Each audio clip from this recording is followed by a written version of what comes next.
오늘의 주요 뉴스입니다. 북한이 바이든 미국 대통령의 한국과 일본 순방 직후 대륙간 탄도미사일 등 미사일 3발을 발사했습니다. 우리 군은 미군과 함께 연합지대지 탄도미사일 실사격을 하는 등 4년 10개월 만에 공동 대응에 나섰고 윤석열 대통령은 취임 후 처음으로 국가안전보장회의 NSC를 주재했습니다. 대통령실은 북한이 7차 핵실험 준비를 위한 기폭장치 시험에 돌입했다고 밝혔습니다. 핵실험을 위한 마지막 준비 단계에 이르렀다는 분석이 나옵니다. MBN이 실시한 6일 지방선거 충북지사 선거 여론조사 결과 김영환 국민의힘 후보가 노영민 더불어민주당 후보에게 10%포인트 넘게 앞선 것으로 나타났습니다. 제주지사 선거 여론조사에서는 오영훈 더불어민주당 후보가 허향진 국민의힘 후보를 오차범위 밖에서 앞섰습니다. 미국 텍사스주의 초등학교에서 18살 고등학생이 총기를 난사해 어린이 19명 등 21명이 숨졌습니다. 바이든 대통령은 대국민 담화를 통해 총기 로비에 맞서고 규제를 강화해야 한다고 주장했습니다. 경기도 의정부 일대 노래방과 주점에서 술을 주문한 뒤 경찰에 신고하겠다고 협박한 중학생 1당이 붙잡혔습니다. 이들은 7차례에 걸쳐 60만 원가량을 뜯어낸 것으로도 드러났습니다. 윤석열 정부가 신임 합동참모의장에 김승겸 한미연합사 부사령관을 발탁했습니다. 대장급 인사 7명이 모두 바뀌었는데 육군 출신이 합참의장이 된 건 9년 만입니다.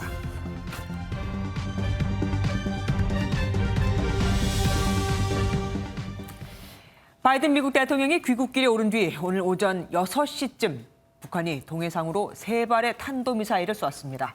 그야말로 바이든 대통령의 뒤통수에 대고 미사일을 쏜 거죠. 특히 화성 17형으로 추정되는 ICBM 미사일, 그러니까 이 장거리와 단거리 탄도미사일을 섞어서 쐈는데 이들 미사일의 공통점은 핵탄두 탑재가 가능하다는 겁니다. 한미일 동시 타격이 가능하다는 것도 과시할 수 있었죠. 김문영 기자가 관련 소식 먼저 전하겠습니다. 북한이 오늘 새벽 평양 순안 일대에서 동해상으로 탄도미사일을 발사했습니다. 오늘 오전 6시와 6시 37분, 그리고 6시 42분쯤으로 모두 3차례입니다. 가장 먼저 발사한 것은 대륙간 탄도미사일, 즉 ICBM으로 비행거리 360km, 고도는 540km, 속도는 마하 8.9로 탐지됐습니다. 지난 3월 실패한 바 있는 화성 17형으로 추정되는데 일단 추진체 연소가 일정 수준 이뤄졌고 단분리도 이뤄진 것으로 군은 분석했습니다. 우리 군은 오늘 오전 북한 평양 순안 일대에서 동해상으로 발사한 탄도미사일 3발을 포착하였습니다. 세부 재원은 한미 정보당국이 정밀 분석 중에 있습니다. 두세 번째 발사체는 북한판 이스칸데르 KN-23으로 불리는 단거리 탄도미사일로 추정됩니다. 두 번째 미사일은 고도 약 20km에서 소실돼 실패로 추정되지만 세 번째 미사일은 비행거리 760km, 고도 60km에 속도 마하 6.6으로 탐지됐고 마지막 단계에서 상하기동, 이른바 풀업 비행을 보여 극초음속 미사일일 가능성도 제기되고 있습니다. 두 종류 또는 세 종류의 탄도미사일을 몰아치기수로 발사했다는 것은 북한 핵무력의 다종화를 보여주면서 새로운 완성형의 미사일이 아니라 일종의 성능 개량을 위한 시험이다. 북한의 대륙간 탄도미사일 시험 발사는 이번이 올해 들어 벌써 6번째로 ICBM과 단거리 탄도미사일을 섞어서 쏜 것은 미국 본토는 물론 한국과 일본에 대한 타격 능력을 과시하려는 의도로 풀이됩니다. MBN 뉴스 김문영입니다. 우리도 미사일 타격 훈련을 실시했습니다. 북한 보란 듯 미군과 함께 말이죠. 지대지 미사일 현무2와 에이테크음스를 한 발씩 발사했는데 4년 10개월 만에 이루어진 한미 간 공동 대응이었습니다. 강영호 기자가 보도합니다. 북한이 탄도미사일을 발사한 지 약 4시간 뒤 한미 군 당국이 연합 사격 훈련에 나섰습니다. 우리 군과 주한미군은 지대지 미사일 현무2와 에이테크음스를 각각 동해상으로 한 발씩 발사했습니다. 우리 군의 전략 무기로 꼽히는 현무2는 기종에 따라 사거리가 최대 800km에 달하며 에이테크음스는 한 발로 축구장 새 4개 지역을 초토화시킬 수 있는 것으로 알려졌습니다. 이번 발사는 지난 2017년 7월 이후 4년 10개월 만에 진행된 북한의 탄도미사일 발사에 대한 한미 간 공동 대응입니다. 문재인 정부 시절이던 지난 3월 북한의 ICBM 발사 당시엔 우리 군 단독으로 현무2와 에이테크음스를 한 발씩 발사한 바 있습니다. 한미 정상회담에서 북한의 핵과 미사일 위협에 공동 대응하기로 한미가 선언을 했고, 그에 따라서 발빠르게 한미연합 실사격 훈련도 이루어진 것으로 보여집니다. 우리 군은 북한의 탄도미사일 발사 징후를 사전에 포착하고 어제 대규모 훈련에 나섰습니다. 주력 전투기 F-15K 30여 대를 동원해 최대 무장을 장착한 다수 전투기가 밀집 대응으로 활주하는 엘리펀트 워크 훈련을 진행했습니다.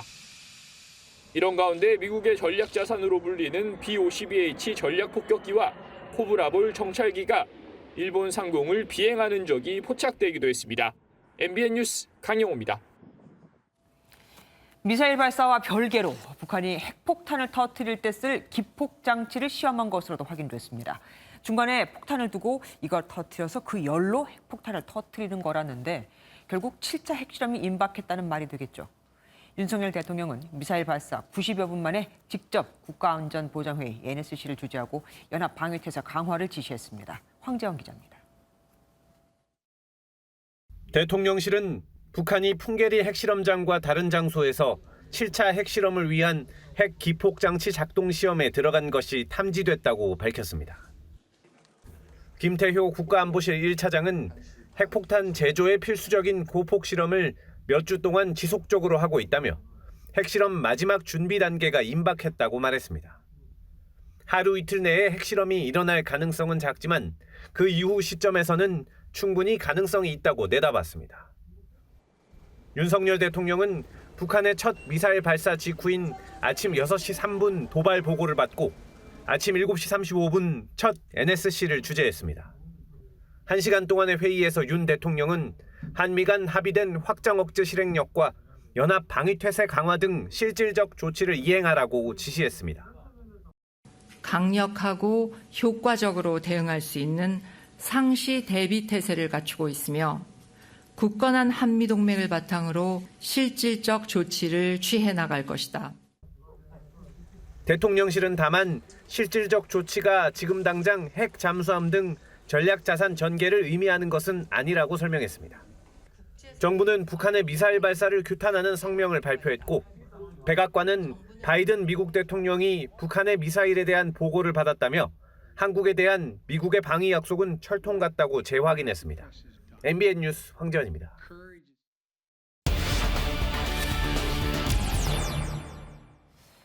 북한의 미사일 도발 뉴스 추적으로 이어가 보겠습니다. 외교안보팀 김지영 기자와 함께합니다.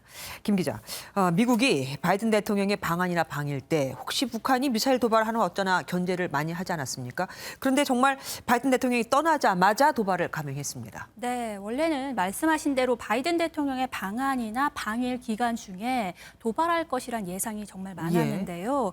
잠잠하던 북한은 방일을 마친 바이든 대통령의 귀국길에 미사일 3발을 연이어 쐈습니다. 한미 한일 정상회담 결과에 대한 반발성 무력 시위라는 분석입니다.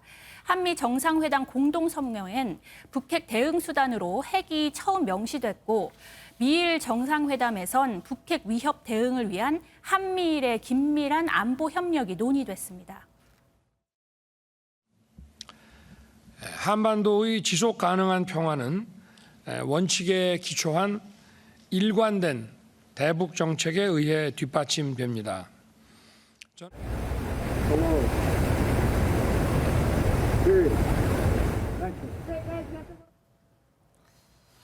예, 북한은 다양한 기종의 미사일을 섞어서 쐈습니다. 이건 무엇을 의미한다고 보십니까? 이런 섞어 쏘기는 김정은 집권 이후에 이렇게 서로 다른 기종을 2개 이상 섞어서 발사한 건 이번이 처음입니다. 네. 앞서 리포트에서 잠깐 언급됐지만 이번에 발사한 미사일은 모두 핵탄두를 탑재할 수 있다는 공통점을 가지고 있습니다.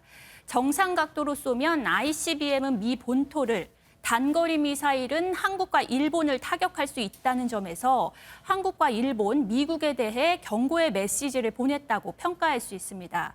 김정은 북한 국무위원장이 핵 선제 공격 가능성까지 언급했다는 점에서 긴장감이 계속될 전망입니다.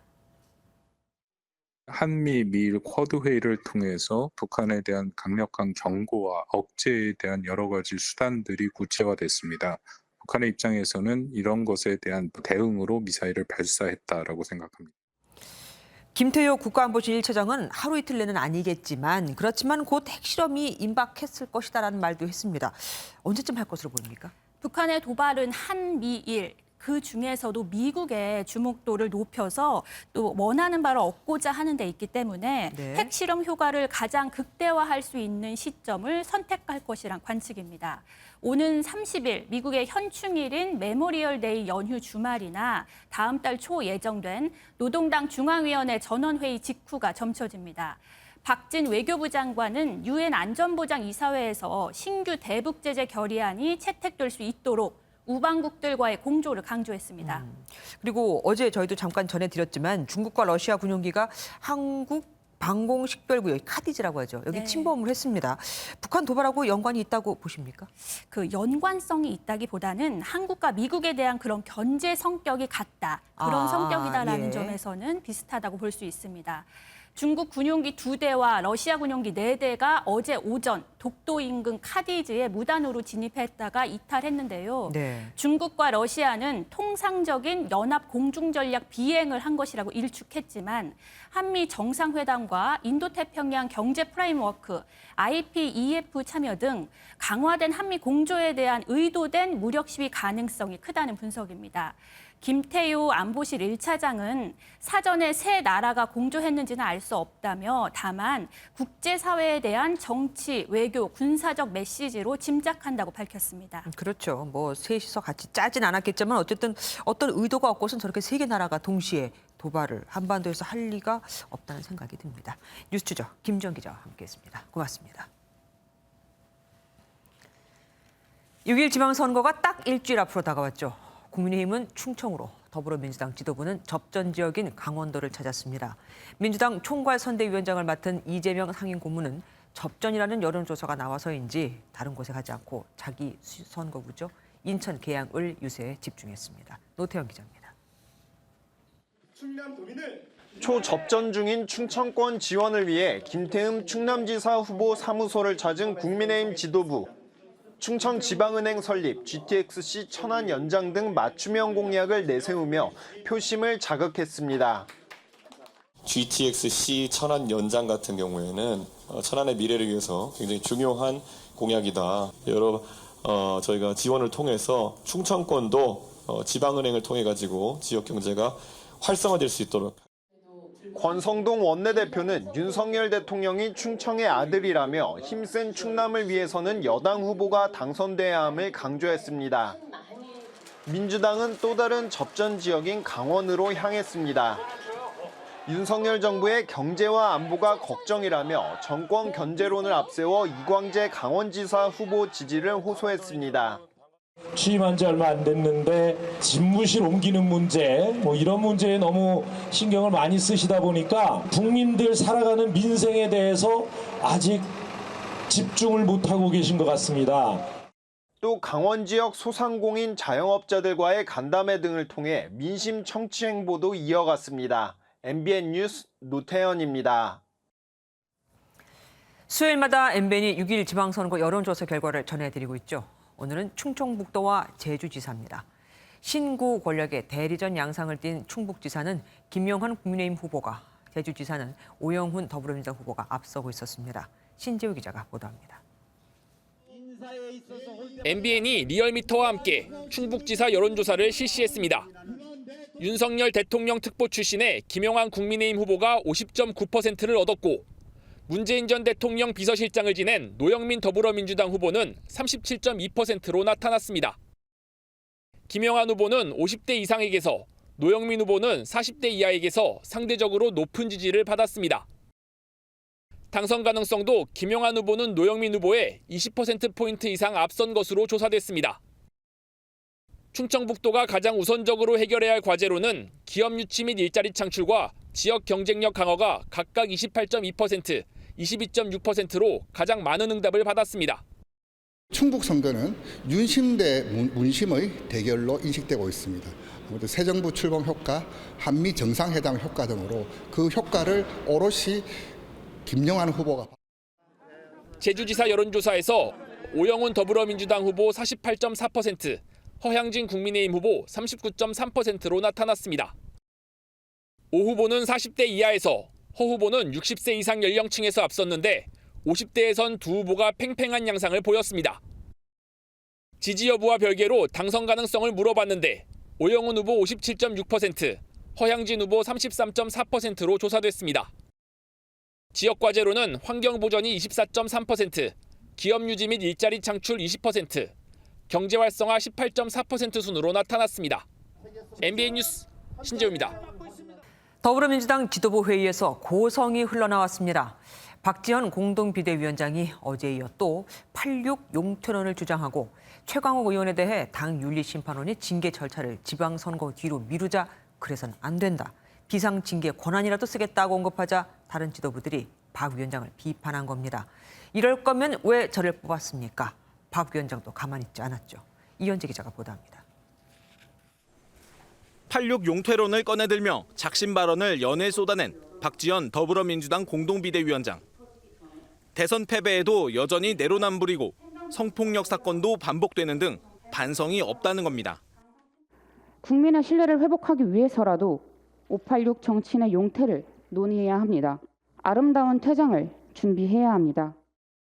또 최강욱 의원 봐주자는 식은 분명한 잘못이라며 비대위원장 비상징계 권한을 써서라도 징계 절차를 조속히 마무리하겠다고 말했습니다. 그러자 86세대인 김민석 총괄선대 본부장은 최 의원 징계 절차는 당원 당규대로 진행되고 있다고 쏘아붙였습니다. 지도부 일방 또는 개인의 독단적 지시에 의해서 처리되는 수준의 정당은 이미 아니다. 이렇게 말씀드립니다. 뒤이어 열린 비공개 회의에서는 밖에 들릴 정도로 고성이 오갔습니다. 심지어 지도부와 먼저 상의하고 공개 발언을 하라는 중진 의원들과 박 위원장이 강하게 충돌한 것으로 전해졌습니다. 비공개 회의 직후 윤호중 비대위원장은 박 위원장의 발언은 개인 의견이라고 일축했습니다. 박 위원장도 물러서지 않고 다양한 의견은 낼 수 있다며 무엇이 맞는 것인지 윤 위원장도 숙고해야 한다고 되받아쳤습니다. 지방선거를 일주일 앞두고 터진 민주당 내용은 쉽게 가라앉지 않을 것으로 보입니다. MBN 뉴스 이현재입니다. 윤석열 정부가 법무부에 인사정보관리단을 신설하기로 한 것을 두고 더불어민주당은 한동훈 법무장관이 소통령이 된 거다. 검찰의 국정장악 시도라고 반발하고 있죠. 국민의힘은 공약을 할 때는 가만히 있더니 왜 이제 와서 그러느냐. 비정상의 정상화라며 민주당의 검찰공화국이라는 주장은 왜곡, 날조라고 맞받았습니다. 안보람 기자가 보도합니다. 더불어민주당 지도부는 한동훈 법무부 아래 공직자 인사검증 조직을 신설하는 건 검찰의 국정장악 시도라고 강조했습니다. 검찰이 모든 국가 권력을 독식하는 검찰 친위 쿠데타로 대한민국을 검찰 왕국으로 전락시키고 있습니다. 민주당 법사위원들도 예정이 없던 기자회견을 열고 반발했습니다. 정부조직법 개정 없이 법무부가 인사정보를 수집하고 관리하는 건 그 자체로 위법이라는 지적입니다. 수사 지휘권을 지닌 법무부가 고위공직자에 대한 인사검증 권한까지 지니게 될 때 부작용, 이렇게 설명했습니다. 안기부의 부활을 예고하는 거 아닌가 싶을 정도로 이거는 공직사회의 공포, 이 정치로 인식되게 할 것입니다. 국민의힘 법사위원들도 곧바로 성명을 내고 맞대응했습니다. 민주당이 대선 시절 단골 메뉴였던 검찰공화국 프레임을 또다시 꺼내들며 왜곡과 날조를 일삼고 있다는 겁니다. 비정상의 정상화라며 화살을 문재인 정부로 돌리기도 했습니다. 그동안에 이제 그 민정수석실이 지나치게 과다하게 그 권력을 하다 보니까 지난 문 정부에서 문제가 많이 발생했지 않습니까? 윤석열 대통령 최측근인 장제원 의원도 결국 문제는 한동훈이 법무부 장관이기 때문이 아니냐며 SNS를 통해 정부 두둔에 나섰습니다. MBN 뉴스 안보람입니다. 이처럼 논란이 커지자 대통령실과 법무부는 한동훈 법무부 장관이 중간 보고를 받는 게 아니라며 인사정보관리단을 어떻게 운영할지 구체적인 안을 내놨습니다. 미국처럼 법무부는 1차 검증만 하고 최종 검증은 그러니까 대통령이 한다는 거죠. 인사정보관리단장도 비검찰 출신을 앉히기로 했습니다. 이혁근 기자입니다. 대통령실과 법무부가 설명한 인사정보관리단은 미국과 유사한 인사검증 시스템입니다. 법무부 산하 기관이 1차 검증을 하고 대통령실이 2차 검증을 한다는 점이 닮았다는 겁니다. 민주당이 소통령 한동훈이라며 법무부 장관 권한의 비대화를 지적하자 법무부는 한 장관이 인사검증과 관련해 일체 중간 보고를 받지 않겠다고 선언했습니다. 아울러 인사정보관리단을 법무부 청사가 아닌 다른 곳에 별도 설치하고 법무부와는 정보 교류를 끊어 독립성을 보장하기로 했습니다. 단장은 법무부와 검찰에 몸담지 않았던 인물이 맡게 됩니다. 우리나라에 인사검증을 잘하는 그 인력들이 그렇게 많지는 않습니다. 그런 공무원들이 있거든요. 그분들을 잘 모셔서 투명하게 할 수 있도록. 법무부는 또 인사검증 과정을 언론 브리핑을 통해 투명하게 알리고 정권이 교체되면 파기하던 검증 자료를 규정으로 만들어 보존하기로 했습니다. 인사혁신처가 처장의 인사검증 권한을 법무부 장관에게 위탁하겠다고 입법 예고하면서 법무부는 별도 법률 개정은 필요 없다고 언급했습니다. 하지만 참여연대는 권한의 위탁이 가능하더라도 법무부에 공직 후보자에 대한 정보를 수집 관리할 권한을 부여할 이유를 찾기 어렵다고 비판했습니다. 법무부는 축적된 인사 정보를 검찰에 흘려 수사에 활용하려는 것 아니냐는 지적에 대해 관리단에서 얻은 정보를 수사에 쓰지 못하도록 지침을 만들겠다고 밝혔습니다. MBN 뉴스 이혁근입니다.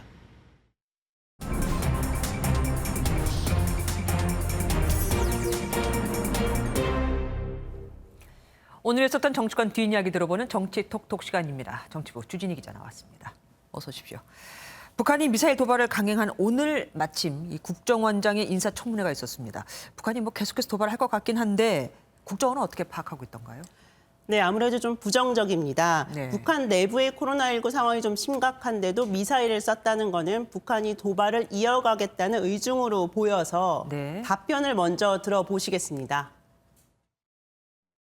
저는 북한이 스스로 비핵화할 의지는 거의 없다고 봅니다. 아시다시피 그 지원 의사를 밝혔는데 아직까지 거기에 대한 답이 없고 아마 저희 알기로는 중국으로부터 이 긴급한 의약품 같은 것은 일부 공급을 받은 걸로 알고 있습니다. 또 김정은 위원장이 코로나19 백신 접종을 받았냐는 질문에 대해서는 파악하지 못했다고 했고요. 북한 주민들이 백신 접종을 받았냐는 것에 대해서는 아직 없었다고 합니다. 또 국정원은 과거 국내 정치 개입에 논란이 있었는데 관련해서 윤석열 대통령의 지시를 공개했습니다. 윤석열 대통령께서는 저에게도 만약 국정원장이 된다면 절대로 국내 정치에 관한 것은 해서는 안 된다는 아주 엄명을 내리셨습니다. 그리고 대통령실에 국민희망 대표 19명이 초청됐다면서요. 여기서 선물이 나왔다는데 대통령 시계도 있었고 어떻습니까? 네, 대통령실은 그 넷플릭스 드라마 그 오징어 게임의 깐부 할아버지 배우 오영수 씨 등 취임식에 참석했던 국민희망 대표 19명을 집무실에 초청을 했습니다. 네. 그리고 처음으로 대통령 시계를 선물을 했는데 이때 시계 디자인이 공개가 됐습니다. 하얀 바탕에 봉황 무늬 그리고 대통령 윤석열이라고 써져 있고요. 뒤에는 윤석열 정부의 슬로건인 다시 대한민국 새로운 국민의 나라라고 써져 있습니다. 과거 박정희 전 대통령을 시작으로 역대 대통령들도 시계를 제작해서 다양한 인사들에게 선물을 해왔는데 보시고 있는 사진입니다. 네. 일부 시계는요 구할 수가 없어서 100만 원까지 가격이 붙고 있다고 합니다. 그러니까 원래 저게 파는 게 아니라 그냥 선물로 주는 건데 저게 귀하다 보니까 이제 값을 매기지 못할 정도가 됐다 이거군요. 그리고 윤 대통령이 청와대 그 음악회에서 찍은 사진이 웬일로 또 논란이 되고 있습니다. 네, 맞습니다. 그 황교익 막칼럼니스트가 한 영국 프리랜서 기자 글을 인용해서요. 윤석열 대통령 부부와 어린이 합창단 사진을 비판을 한 겁니다. 네. 지금 보고 계신 사진인데 영국 기자가 북한 사진 같다고 하자 여기에 이제 가세를 한 겁니다. 네. 그러자 국민의힘 박민영 대변인이 문재인 전 대통령의 과거 어린이 합창단과 찍은 사진을 올리면서 과거 민주당을 보라고 반박을 한 겁니다. 예, 그러니까 결국 너희도 그랬으면서 이 얘기군요. 윤 대통령이 어제 박병석 국회의장 등 21대 전반기 의장단에게 감사의 뜻을 전했다고 하는데 재밌는 얘기가 오갔다고요? 네, 맞습니다. 대통령 취임 후 첫 야당 인사들과의 공식 만찬이었고요. 네. 정진석 부의장을 제외하고는 모두 민주당 인사들이었습니다. 최근 있었던 한미 정상회담이 아무래도 화제에 올랐는데 박병석 의장이 못 올 뻔한 사연이 공개됐습니다. 총리 인준 감사하다고 전화를 드리고 이따가 저녁에 뵙겠습니다 했더니 저는 뭐 대상이 아닌데 그러시더라고요. 이게 뭔 소린가 해가지고. 국빈 만찬이 아니라서 아마. 오늘 저녁에 듣고 그냥 안 가는 걸로 하겠습니다. 감사의 말씀만 전해주시오 그랬더니 안 된다 그래가지고. 아니 그래서 외교부에다 좀 뭐라 하니까 아마 외교부 의전장이 직접 의장님대로 한다고. 예. 네, 이래서 덕분에 찍을 수 있었던 박병석 의장과 바이든 대통령의 사진을 건네면서 윤석열 대통령이 사인까지 하는 화기애애한 분위기가 연출될 수 있었습니다. 중학교 다닐 때 포드 대통령이 한국에 오셔가지고 우리가 그 김포공항 그 도로변에 나가서 환영한 기억이 난다 그랬더니 내가 포드 때부터 상원의원 제가 민주학에 6학년 때 이분이 벌써 상원의원이 되신 거예요. 여기에 또 이제 그 다른 뒷이야기도 공개가 됐는데요. 김상희 부의장이 이제 젠더 문제를 지적을 했는데 윤석열 대통령이 제가 정치를 시작한 지 얼마 안 돼서 시야가 좀 좁았다. 여성에 대한 과감한 기회를 부여하겠다고 답했다고 합니다. 이 이야기를 전한 박지원 전 국정원장은 솔직한 인정이라며 높게 평가를 했습니다. 네, 인정 앞에서 장사 없죠. 국회에서 꿀벌을 키워서 수확이 났다고 하던데 이게 무슨 말입니까? 웬 꿀벌이요? 네, 국회 옥상에서 그 꿀벌을 키우고 있다는 사실을 알고 계신 분들 많이 없으실 겁니다. 네, 몰랐습니다. 국회 도서관 옥상에서 벌통 60개를 키우고 있고요. 아카시아 벌꿀 700kg을 오늘 채집했다고 합니다. 와.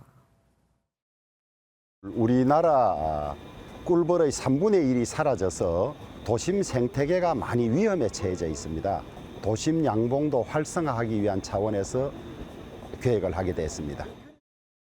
우크라이나의 난민들에게 이 벌꿀을 보낼 예정입니다.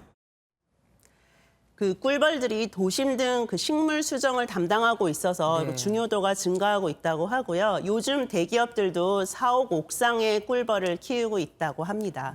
요즘에 꿀벌 구하기가 굉장히 힘들다고 하던데 어쨌든 행동하는 국회를 좀 보여주고 있습니다.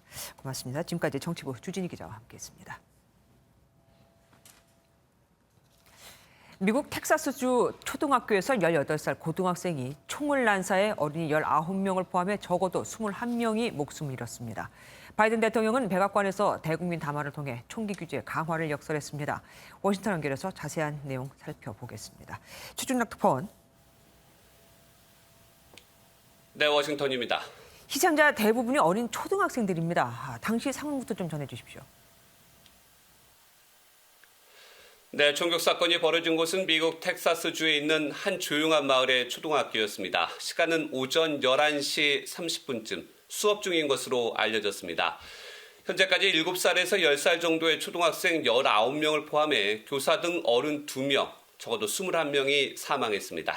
중상자가 있어 사망자가 늘어날 가능성도 커 보입니다.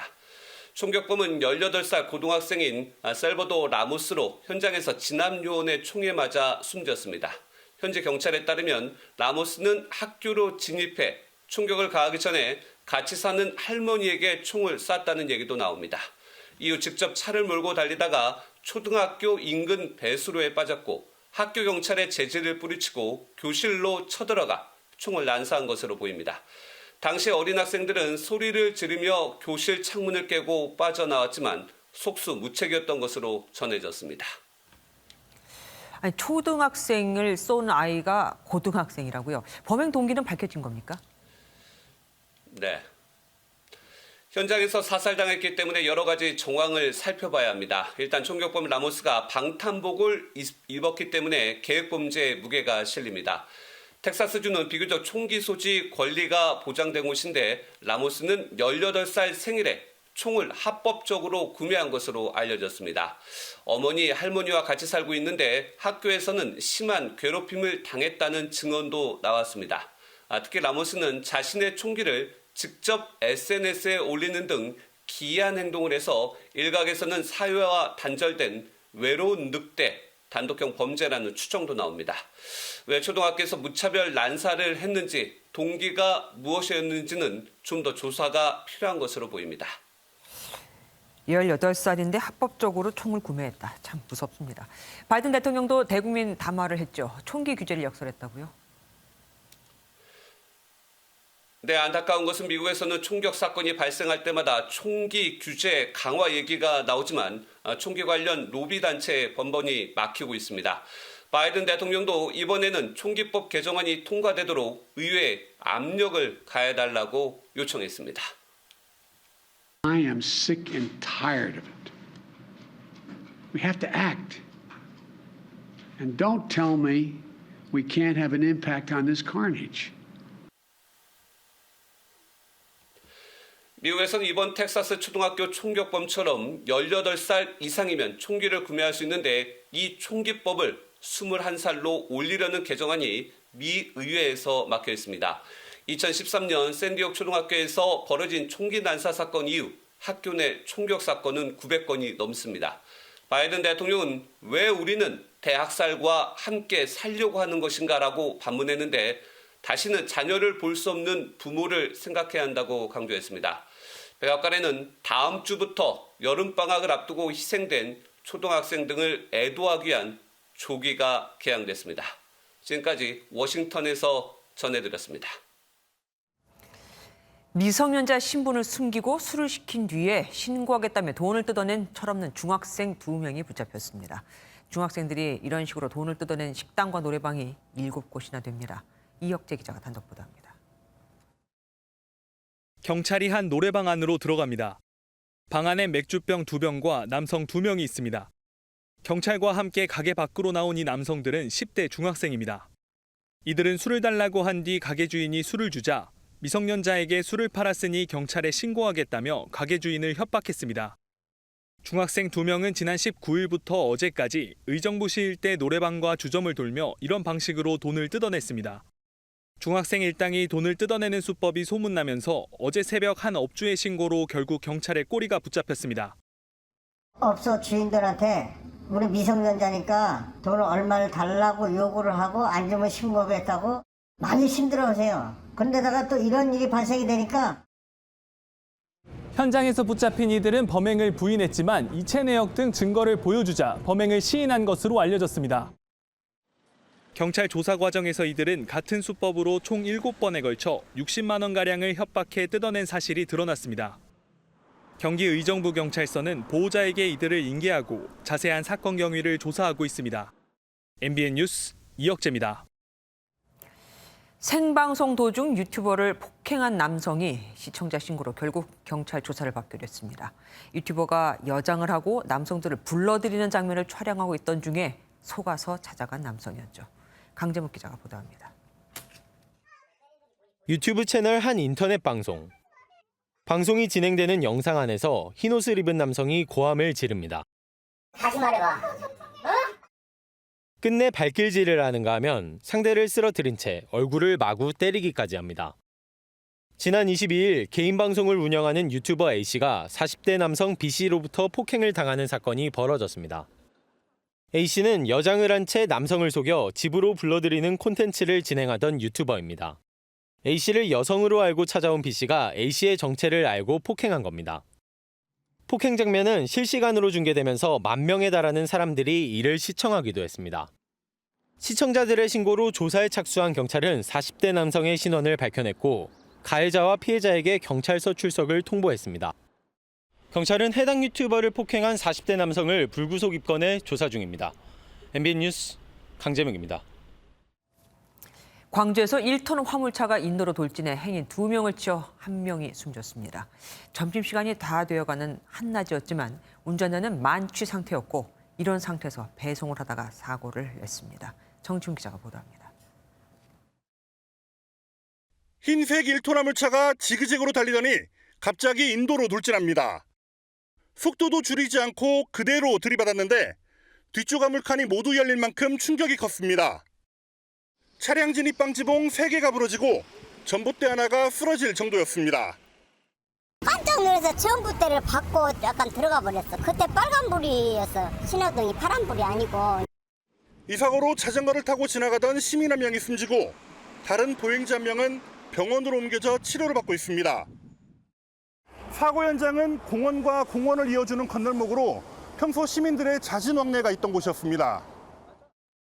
20대의 가해 운전자는 점심때가 가까운 한낮에 만취 상태였는데 양파 배송에 나섰다가 사고를 냈습니다. 저녁에 이제 술을 마셨다 그러는데 새벽 언제까지 마셨는지 정확하게 나온 게 없거든요. 그 부분 더 조사를 해봐야 될 부분이고요. 경찰은 운전자가 치료를 마치는 대로 교통사고 처리특례법 위반 혐의로 입건해 자세한 사고 경위를 조사할 예정입니다. MBN 뉴스 정춘우입니다. 마약을 한 증거를 없애려고 주사기 수십 개를 돌멩이와 함께 바다에 버린 2명이 6개월 만에 붙잡혔습니다. 우연히 낚시꾼 바늘에 이 주사기가 담겨 있는 봉지가 걸려 올라왔는데 주사 바늘에 혈흔이 그대로 남아 있었거든요. 완전 범죄는 없다는 말이 맞나 봅니다. 박상호 기자입니다. 해경이 마약 사범의 집을 급습합니다. 체포영장을 들이밀자 남성은 순순히 범행을 시인합니다. 체포 당시에도 마약을 한 상태. 집에선 필로폰 주사기가 10여 개나 발견됐습니다. 이 남성은 알고 지내던 50대 조직폭력배와 함께 지난해 11월 필로폰을 투약한 뒤 주사기 60여 개를 바다에 버렸습니다. 이들이 주사기를 버린 부산의 한 부둣가입니다. 당시 검은색 비닐봉지에 주사기와 돌멩이를 함께 넣어 버리고는 완전 범죄를 꿈꿨는데 그 꿈은 오래가지 않았습니다. 일주일 뒤 낚시꾼의 바늘에 주사기가 담긴 봉지가 걸려 올라왔습니다. 나는 문어가 걸린 줄 알았어요. 쭉 달려가길래 줄이 올려보니까는 주사바늘이 툭 튀어나오길래 바로 신고했어요. 바닷속에 꽤 오래 있었지만 일부 주사바늘에 혈흔이 남아 있었습니다. 국과수에 이제 감정을 했는데 그 안에서 필로폰 성분하고 혈흔에서 DNA 성분이 나와가지고 저희들이 추적해가지고 근거를 했었습니다. 해경은 남성 2명을 구속 상태로 검찰에 넘기고 마약 공급책을 쫓고 있습니다. MBN 뉴스 박상호입니다. 60대 남성이 가방에서 현금 다발을 잔뜩 꺼내 세는 모습을 본 시민이 보이스피싱 피해자구나 싶어 경찰에 신고했습니다. 그런데 경찰이 출동해 보니 보이스피싱 피해자가 아니라 피싱 현금 수거책이었습니다. 이지호 기자가 보도합니다. 경기도 수원에서 건물을 관리하는 박재수 씨는 지난달 이상한 장면을 목격했습니다. 건물 지하 계단 아래에서 한 중년 남성이 든 가방에 현금 다발이 잔뜩 들어 있었습니다. 돈을 세겼더라고. 5만 원권을. 생각해보니까 보이스피싱 생각나더라고. 보이스피싱 혹시 걸린 거 아닌가 해가지고 112에 신고했죠. 예상대로 남성은 건물 1층에 있는 현금 인출기로 향했고 휴대전화를 보며 현금을 송금했습니다. 그런데 출동한 경찰이 확인하는 과정에서 뜻밖의 일이 벌어졌습니다. 보이스피싱 피해자가 아니라 현금 수거책이었던 겁니다. 그분이 피해자인 줄 알았더니 나중에 알고 보니까 중간책 범인이라 경찰분들이 빨리 오는 바람에 범인을 잡으셨어요. 박 씨의 신고 덕분에 피해자는 수거책이 이미 송금한 100만 원을 제외한 570만 원을 돌려받을 수 있었습니다. 검거에 도움을 준 박 씨를 피싱 지킴이로 선정해 표창하고 포상금을 지급한 경찰은 더 많은 시민들의 적극적인 신고를 당부했습니다. MBN 뉴스 이정입니다. 이런 걸 두고 뛰는 놈 위에 나는 놈 있다고 하는 거겠죠. 경찰을 사칭해 보이스피싱범에 돈을 뜯어낸 남성이 붙잡혔는데 알고 보니 전직 현금 수거책이었습니다. 그 누구보다 이 바닥 생기를 잘 아는 사람이었던 거죠. 강진우 기자가 보도합니다. 종이 가방을 든 한 여성이 현금 자동 인출기에서 송금을 합니다. 보이스피싱으로 챙긴 돈을 공범에게 보내는 모습입니다. 잠시 뒤 다른 은행으로 자리를 옮겨 송금하는 사이 한 남성이 접근합니다. 여성은 남성과 몇 마디 대화를 나누더니 순순히 돈을 건네고 함께 밖으로 나갑니다. 보이스피싱을 수사 중인 경찰이라고 밝힌 남성은 현금 1,500만 원과 휴대폰을 압수한 뒤 그대로 달아나 버렸습니다. 경찰을 사칭해 보이스피싱 현금 수거책의 돈을 빼앗은 건데 이 남성은 같은 날 부산에서도 이런 식으로 현금을 가로챘습니다. 2명으로부터 편취한 금액은 3,900만 원에 달합니다. 남성은 전직 보이스피싱 수거책으로 범행이 어떻게 이뤄지는지 누구보다 잘 알고 있었습니다. ATM에서 돈을 송금하는 사람들을 보면은 대충 형태라든지 그 차기라든지 이런 걸 보면은 이제 보이스피싱 의심을 대충 알 수 있답니다. 경찰은 이 남성을 구속하고 여죄를 캐고 있습니다. MB 뉴스 강진우입니다.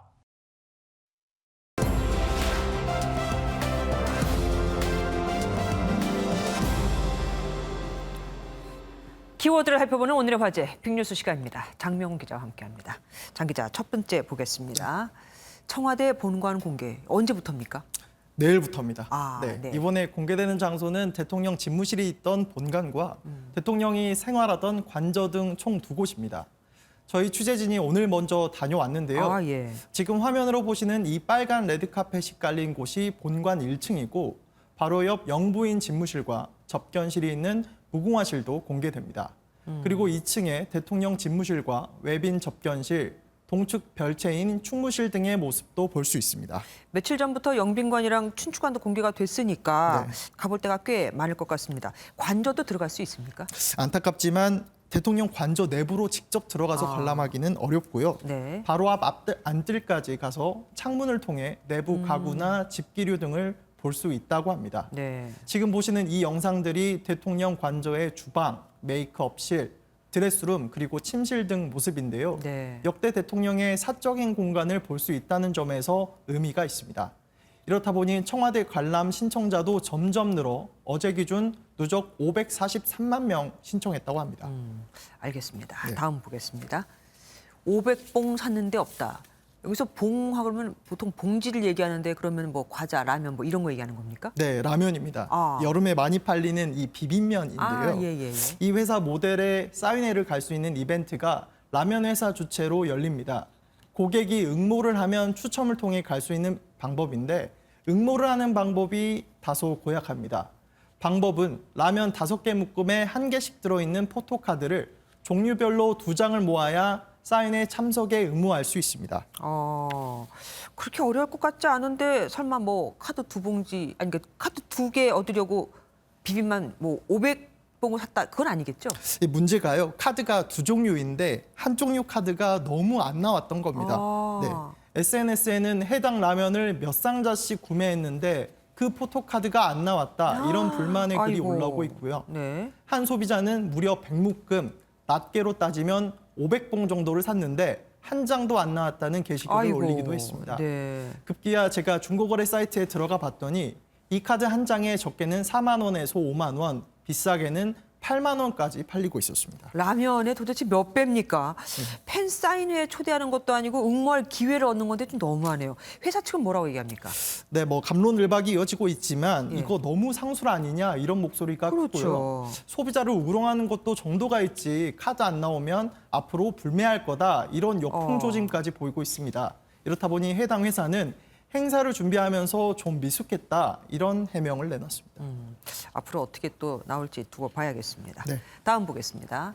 에베레스트를 날다. 여기는 너무 높아서 비행기도 비켜가는 곳 아닙니까? 누가 여기를 날았다는 겁니까? 영상 준비했는데요. 같이 보시죠. 한 남성이 에베레스트산 정상 인근에서 공중으로 날아오릅니다. 남아공의 한 패러글라이더가 네팔 정부 허가를 받아 에베레스트산 정상에서 패러글라이딩에 도전했습니다. 하얀 설산에 걸려있는 구름과 푸른빛의 하늘이 어우러져 장관을 이루는데요. 이 남성 해발 8,000m에서 5,000m까지 비행하고 무사히 착륙했다고 합니다. 야, 그냥 보기만 해도 가슴이 뻥 뚫립니다. 아이고, 속이 다 시원하네요. 부럽기도 하고. 다음 보겠습니다. 기자에게 뭐가 고맙다는 겁니까? 어떤 소식인지 이 장면 영상을 같이 보시면 이해가 가실 겁니다. 러시아 국영TV의 한 장면인데요. 러시아 기자가 러시아 최신 박격포를 열심히 소개하고 있습니다. 그런데 이튿날 이 박격포가 공격을 받아 잿더미가 됐습니다. 우크라이나군이 보도 영상을 보고 주변 건물 등을 확인해 위치를 알아냈고 공격한 건데요. 전쟁 물자를 자랑하려다 오히려 정보를 넘겨준 셈이 됐습니다. 겸양의 마음, 그러니까 겸손이 무기가 될 때가 훨씬 더 많은 것 같습니다. 오늘 여기까지 듣겠습니다. 장명훈 기자와 함께했습니다. 가정의 달 5월을 맞아 가족의 의미를 되짚어보는 기획 마지막 순서입니다. 다양한 이유로 학교를 그만둔 사람을 학교 밖 청소년이라고 하는데 대개 가출이나 은둔하는 삶을 사는 청소년을 떠올릴 수도 있지만 자신의 노력과 가족의 도움으로 꿈을 현실화하는 청소년들도 꽤 많습니다. 전남주 기자가 이들을 만나봤습니다. 한 남성이 에스프레소 머신으로 커피를 내리고 아메리카노를 만듭니다. 학교 공부가 적성에 맞지 않아 고1 때 학업을 중단한 박준하 씨는 자퇴 결정이 부모님 가슴에 대못을 박는 것과 같았다고 말합니다. 바리스타 일을 시작하기 전까지 상당 기간 박 씨의 성격은 소심한 은둔형에 가까워졌습니다. 자식이 자퇴를 결정한다고 하니 이거는 정말 부모 입장에서 좀 가슴이 좀 철렁 이제 내려앉을 일이고, 사실 과거에는 좀 제가 많이 자신감도 없었고 이제 좀 목소리도 많이 위축되고 좀 그런 경향이 좀 많이 있었어요. 고등학교 2학년 신분이어야 할 김유림 씨는 학교를 관두고 현재 직업교육과 검정고시 공부를 병행하고 있습니다. 최근 자신이 만든 빵을 부모님이 맛있게 드신 이후 뚜렷한 목표의식이 생겼습니다. 자퇴를 해가지고 이렇게 빵도 만들어 오는구나 이러면서 자랑스러워하셨습니다. 검정고시 공부도 엄청 열심히 하면서 꼭 딸 예정입니다. 제과제빵과 관련된 과를 가가지고 거기서 졸업을 한 다음에 10년 뒤에는 제가 빵집을 차려서. 학교 밖 청소년은 은둔형과 비행형, 직업형 등 다양한 유형으로 나뉘는데 지난해에만 전국의 초중고교생 가운데 학업을 중단한 학교 밖 청소년은 3만 2천여 명이 넘습니다. 가슴 밖으로 꺼내기 어려운 사연 등으로 학교 밖 청소년이 됐지만 미래를 다시 그리고 꿈을 찾을 수 있었던 원동력은 가족의 지원과 관심이었습니다. MBN 뉴스 전남주입니다.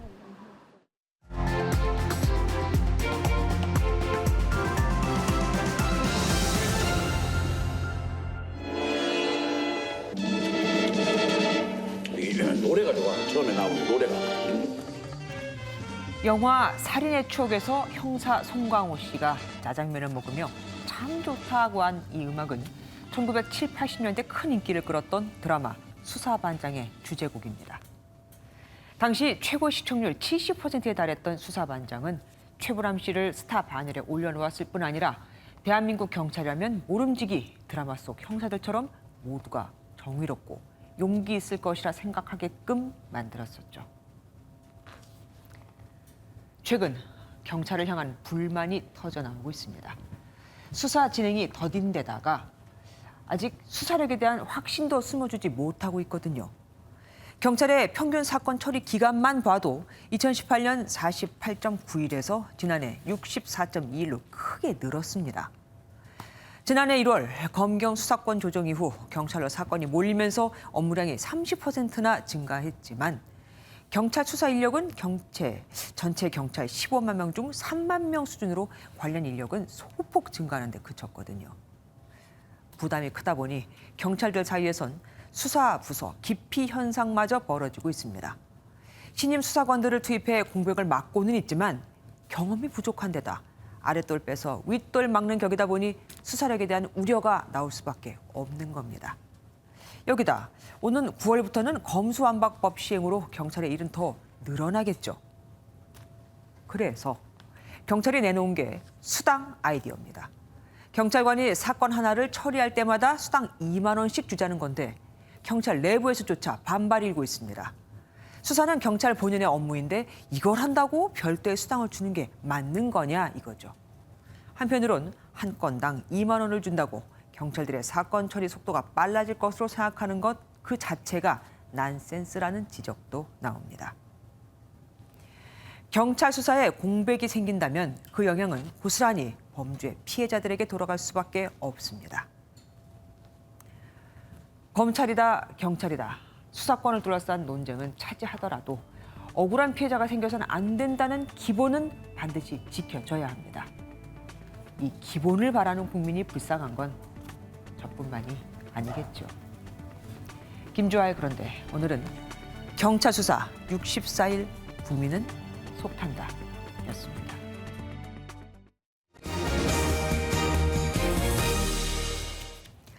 정부는 합참의장에 육사 출신 김승겸 한미연합사 부사령관을 임명하는 등 대장급 인사 9명을 모두 교체했습니다. 검찰과 경찰에 이어 수뇌부 교체가 가속화되는 건데 민주당은 이전 정부의 인사를 모조리 부인하고 사유화하는 것이라고 반발했습니다. 박장 기자가 보도합니다. 윤석열 정부는 합참의장에 김승겸 한미연합사 부사령관을 내정하는 등 군수내부 대장급 인사 7명을 전원 교체했습니다. 육군참모총장에는 박정환 합동참모차장이, 연합사 부사령관에는 안병석 육군참모차장, 지상작전사령관에는 전동진 합참작전본부장, 이작전사령관에는 신희연 제3군단장이 내정됐습니다. 육사 출신이 합참의장에 오른 건 이명박 정부 이후 9년 만으로 한미동맹 강화에 무게가 실린 인사로 풀이됩니다. 결국 이번에 바이든 대통령이 오고 난 뒤에 그 어느 때보다 한미 군사 동맹을 강화하려는 인사를 했지 않나. 일단은 일을 열심히 하는 사람으로 이제 채우려고 하다 보니까 임기가 1년 넘게 남은 해군 참모총장과 공군 참모총장을 교체한 것에 대해 민주당은 성명을 내고 군의 정치적 중립을 해치고 사유화하려는 것이라고 비판했습니다. 앞서 검찰과 경찰 인사에서도 윤석열 정부의 색채는 두드러지고 있습니다. 한동훈 법무부 장관은 검찰총장을 비롯해 주요 지도부에 전 정권에서 자천됐던 특수통 인사를 대거 발탁했고, 경찰 인사에서도 차기 경찰청장 후보군이 되는 치안정감 7명 중 5명이 교체됐습니다. 여소야대 전국에서 권력기관과 군 수뇌부 대폭 물갈이를 통해 국정 운영의 주도권을 주겠다는 의도라는 분석이 나옵니다. MBN 뉴스 박자은입니다. 저 멀리서 택배는 이틀 만에 도착했는데 내 집 앞에서 택배를 찾느라 몇 시간을 소비하고, 바로 코앞에 마트가 있는데 구불구불 미로를 헤매며 입구를 찾아야 하고. 무슨 얘기냐고요? 코로나 방역 대책 때문에 중국의 양대 도시 베이징과 상하이에서 벌어지는 웃지 못할 광경입니다. 베이징 윤석정 특파원이 현장을 보여드리겠습니다. 길바닥에 택배 상자가 수두룩하게 널려 있습니다. 코로나 감염 우려를 이유로 아파트 단지 내 외부인 출입이 금지되면서 주민들이 단지 밖으로 나와 직접 자기 물건을 찾아가야 합니다. 住哪个楼？这个522楼。522几层？23。인시증. 네. 무거운 물건을 시킨 주민은 작은 손수레를 가지고 오기도 합니다. 베이징시 방역당국 지침으로 모든 아파트 단지마다 이렇게 택배 전쟁이 벌어지고 있습니다. 상하이에선 봉쇄 완화로 하루 4시간의 외출을 허락받아 생필품을 사러 나온 시민이 분통을 터뜨립니다. 한시가 급한데 마트 입구를 눈앞에 두고 구불구불 설치된 바리케이드 미로를 10분 이상 걸어가야 했기 때문입니다. 我们这边是可以出来购物的，但是你看啊，我们就没有那么多人啊。但是这个栅栏你看到没有啊？这栅栏走一圈至少要15分钟。 사람들이 몰리면 감염 위험이 커진다며 내려진 조치입니다. 최근 중국 전체 하루 신규 감염자 수는 1000명 이하 수준. 하지만 의료 체계가 열악해 방역 수준을 낮췄다간 사망자가 속출할 수 있다는 게 중국 안팎의 진단입니다. 웃지 못할 방역 대책이 잇따라 나오는 이유입니다. 베이징에서 MBN 뉴스 윤석정입니다. 스포츠 뉴스입니다. 도쿄올림픽 4강 신화를 썼던 황금 세대를 떠나보낸 여자 배구 대표팀이 새 출발을 시작했습니다. 배구 여제 김연경의 빈자리를 누가 채우느냐가 급선무인데요. 그 주인공은 누가 될지 대표팀 훈련장을 최영규 기자가 다녀왔습니다.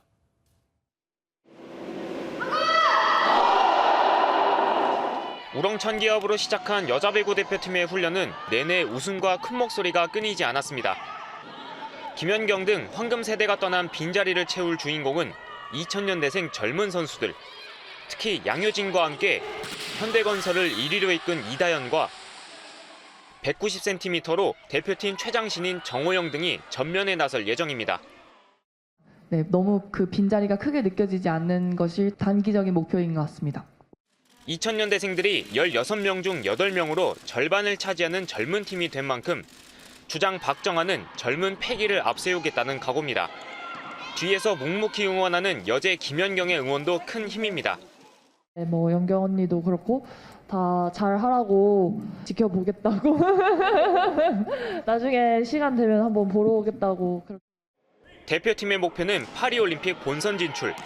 12개 팀이 겨루는 올림픽에 가기 위해 이번 네이션스 리그에서 랭킹도 끌어올리고 세대 교체에도 집중할 계획입니다. 여자 배구 대표팀은 다음 달 2일 숙명의 라이벌 일본과 첫 경기를 시작으로 파리올림픽을 향한 여정에 나섭니다. MBN 뉴스 최영규입니다. 덥다는 말이 일상이 되었습니다. 오늘도 서울은 26.7도, 단양 30.8도, 경주는 34도에 육박하는 등 한낮 더위가 여전했죠. 다행히 내일과 모레 전국 곳곳에 비가 내리고 또 북쪽에서 찬 공기가 유입되면서 고온 현상은 한풀 꺾일 것으로 보입니다. 내일 서울의 낮 기온이 24도, 모레는 25도에 머무는 등 평년 기온을 살짝 밑돌겠습니다. 비가 그친 뒤 주말에는 다시 기온이 크게 올라서요. 서울 낮 기온 30도에 육박하겠습니다. 더위를 식혀줄 비구름은 오늘 밤사이 중부지방에, 내일 새벽에는 그 밖에 전국에 비를 뿌리겠는데요. 비구름이 빠르게 남동쪽으로 이동하면서 비 내리는 시간이 짧고 양도 5mm 안팎으로 많진 않겠습니다. 다만 대기가 불안정해지면서 돌풍과 벼락, 우박이 동반돼 주의하셔야겠고요. 또다시 북쪽으로 기압골이 지나면서 내일 늦은 오후부터 모레 새벽 사이에는 경기 북동부와 강원 영서 북부에 최대 20mm의 비가 내리겠습니다. 중부지방은 내일 바람이 순간 풍속 초속 15m 안팎으로 강하게 불겠습니다. 남부지방 광주는 한낮에 26도, 부산은 25도에 머물겠습니다. 강원 산지에는 강풍 예비특보가 내려진 가운데 내일 새벽부터 모레 오전까지 바람이 매우 강하게 불 것으로 보입니다. 월요일 오전에는 전국에 비 소식이 들어 있습니다. 지금까지 날씨였습니다.